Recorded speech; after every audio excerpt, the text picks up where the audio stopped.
कुंडरी में बेन सूबनि जे 7 उम्मीदवारनि खे मास्तरी जा ऑफर ऑर्डर जारी थियण जो इंकिशाफ थियो आहे। सिंध टीवी न्यूज़ पंजाब ऐं केपी जे उम्मीदवारनि जी लिस्ट हथ करे वरिती आहे। यूसी गपनो में पंजाब वासण फरज़ाना बतूल, यूसी नवीसर में पंजाब वासण शमसा आसिफ, यूसी कुंडरी बेमण में पंजाब वासण नाज़िया रफ़ीक खे भी पीएसटी ऑर्डर जारी थियण जो इंकिशाफ थियो आहे। कुंडरी में बेन सूबनि जे 7 उम्मीदवारनि खे भी मास्तरी जा ऑफर ऑर्डर जारी थियण जो इंकिशाफ थियो आहे। सिंध टीवी न्यूज़ पंजाब ऐं केपी जे उम्मीदवारनि जी लिस्ट हथ करे वरिती आहे। यूसी गपनो में पंजाब वासण फरज़ाना बतूल, यूसी नवीसर में पंजाब वासण शमसा आसिफ, यूसी कुंडरी बेमण में पंजाब वासण नाज़िया रफ़ीक खे भी पीएसटी जा ऑर्डर जारी थियण जो इंकिशाफ थियो आहे।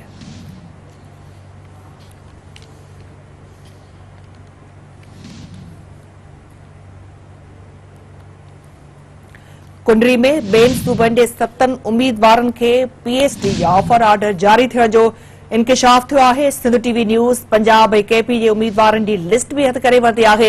यूसी गपनो में पंजाब वासण फरज़ाना बतूल, यूसी नवीसर में पंजाब वासण शमसा आसिफ, यूसी कुंडरी बेमण में पंजाब वासण नाज़िया रफ़ीक खे भी पीएसटी जा ऑर्डर जारी थियण जो इंकिशाफ थियो आहे।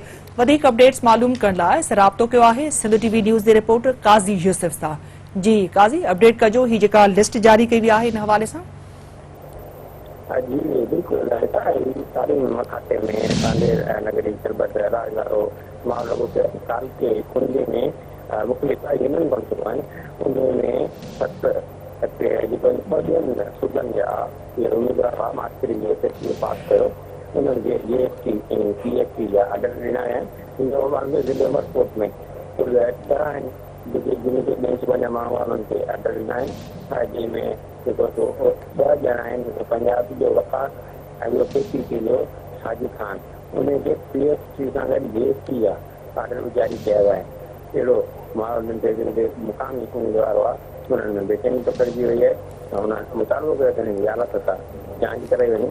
ॿियनि सूबनि जेके ॾिना आहिनि ऑफर ऑर्डर कैंसिल कया आहिनि त मुक़ामी माण्हुनि खे अहमियत ॾिनी वञे ऐं सुञाणप कनि इहो मुताबिक़। ठीक है काज़ी यूसुफ अपडेट करण लाइ वॾी महिरबानी अव्हां जी।